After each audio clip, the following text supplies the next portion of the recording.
Saludos cordiales. Mi nombre es Jonathan Titueño. Hoy les vengo a hablar sobre el canon. El canon de las Escrituras se define como los libros de la Biblia, aceptados oficialmente como las Sagradas Escrituras, escrito por unos 40 autores a lo largo de 1500 años. Fue esencial que se hiciera una lista de los libros que reflejaran la verdad, el verdadero mensaje de Dios y que fueron inspiradas por el Espíritu Santo.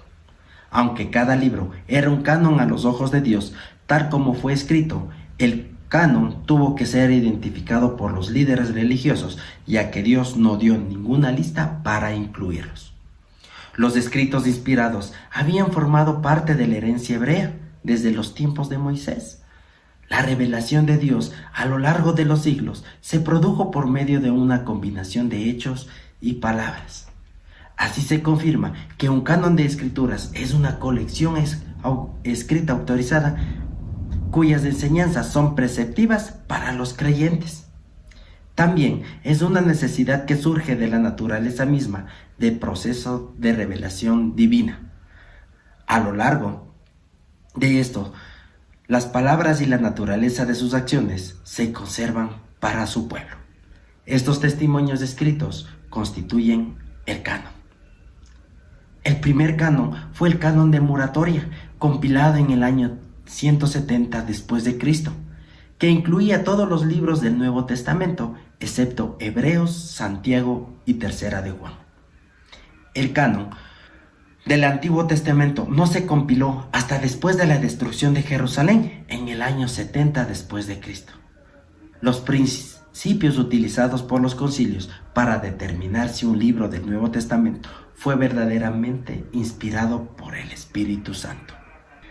Finalmente, el libro tuvo que mostrar una evidencia de altos y valores morales y espirituales que reflejan una obra del Espíritu Santo como el autor divino.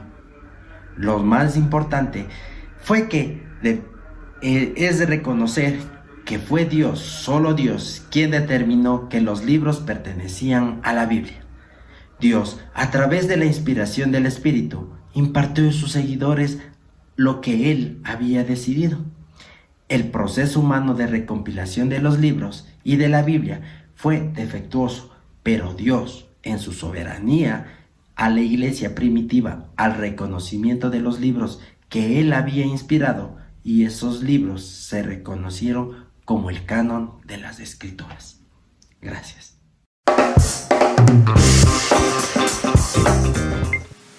Hola, Dios te bendiga. Mi nombre es el pastor Héctor López Jiménez, de la licenciatura en Teología Online del Instituto Atkinson, de la materia Mundo Bíblico. A mí me tocó explicar brevemente, querido hermano, sobre los criterios que se tomaron en cuenta para incluir o no un libro dentro del canon.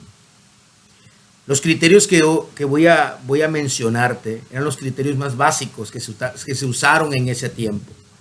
Y el primer criterio es que el escrito tenía que ser escrito por un profeta o apóstol de Dios. El escrito tenía que ser alguien aprobado por Dios como mensajero suyo. Segundo criterio, el escritor tenía que ser usado por Dios con señales y prodigios. Esto confirmaba más la palabra que hablaba el escritor, pues Dios con los milagros y señales solo confirmaba que la persona que hablaba era el portador verdadero de ese escrito. Tercer criterio, el escritor tenía que decir o escribir verdades acerca de Dios. Este criterio confirma el hecho de que como Dios no se puede contradecir ni afirmar una mentira. Esto quiere decir, querido hermano, que el escrito o el que escribía acerca de Dios debía de afirmar y nunca contradecir lo mismo que Dios había hecho en otro lugar o en otro momento. Cuarto punto, el mensaje del escritor tenía que tener el poder para cambiar las vidas. La Biblia afirma que la palabra de Dios es viva y eficaz, querido hermano. Es por ello que se esperaba que por ser palabra de Dios poseyera las características de cambiar la vida a través del poder de la transformación de Dios. Quinto criterio: el escrito debía de gozar de aprobación por el pueblo de Dios que lo leía. Al momento de determinar un escrito para ser incluido en el canon, si éste no poseía aceptación por el pueblo, no había sido seleccionado por la iglesia o aceptado con anterioridad como palabra de Dios, entonces era de dudosa procedencia y se dudaba si se podía incluir en el canon. Estas 5 características son las más principales para haber incluido un libro al canon. Me despido de ustedes. Dios me los bendiga. Pastor Héctor López Jiménez. Hola, Dios les bendiga. Mi nombre es María Antonia Escudero Salazar y soy de Mérida, Yucatán. A mí me tocó explicar la diferencia entre los libros canónicos y los libros deuterocanónicos. Es una explicación breve. Lo que hemos estudiado o hemos comprendido es que los libros canónicos son aquellos que desde el inicio fueron reconocidos como una inspiración divina, fueron reconocidos como inspirados por Dios. Y los libros deuterocanónicos son aquellos que desde un inicio no fueron reconocidos como una inspiración de Dios y que pusieron en duda varias veces. Por lo tanto, se tuvo que llevar a cabo un análisis durante tiempo para poder ser añadidos al canon.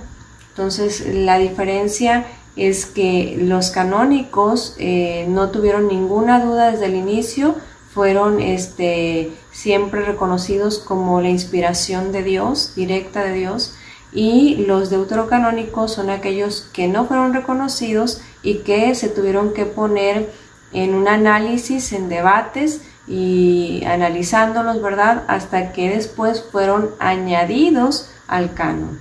Esa es la diferencia. Dios les bendiga.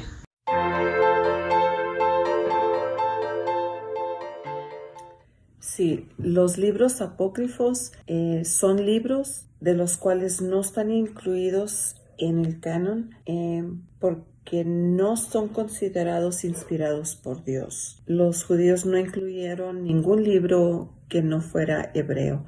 Si bien se consideran estos libros históricos y hasta mitológicos, y no fue hasta en el año 1546, en el Concilio de Trento, cuando se fueron incluidos en el canon católico. Hay 7 libros y versiones más largas del libro de Daniel y de Esther que fueron agregados en un tiempo después y según los descubrimientos históricos encontrado más libros, pero de igual manera que no están incluidos en la Biblia como la conocemos hoy en día.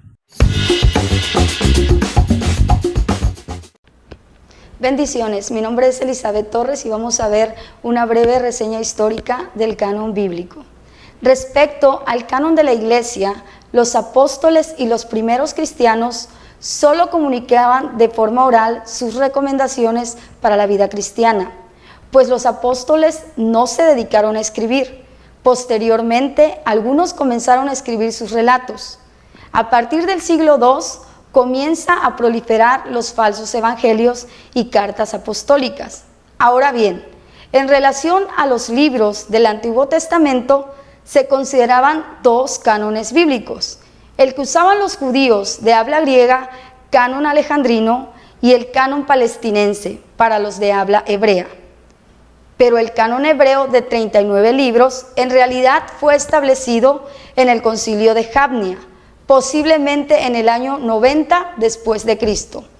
En relación a los libros del Nuevo Testamento, el primer canon fue el canon Muratori, que fue compilado en el año 170 después de Cristo. El canon Muratori incluyó todos los libros del Nuevo Testamento, excepto Hebreos, Santiago y Tercera de Juan. En el año 363 después de Cristo, el Concilio de la Odisea declaró que solo el Antiguo Testamento, junto con la Apócrifa y los 27 libros del Nuevo Testamento, deberían ser leídos en las iglesias. El Concilio de Hipona del año 393 después de Cristo confirmó la autoridad de los mismos 27 del Nuevo Testamento. Durante el Tercer Concilio de Cartago, que se llevó a cabo en el año 397 después de Cristo, los 27 libros del Nuevo Testamento fueron declarados canónicos. Por su parte, la Iglesia Católica en el siglo XVI, durante la celebración del Concilio de Trento, cerró definitivamente la lista de sus libros canónicos, con 73 libros, 46 del Antiguo Testamento y 27 del Nuevo Testamento. De nuevo, es crucial recordar que la Iglesia no determinó el canon.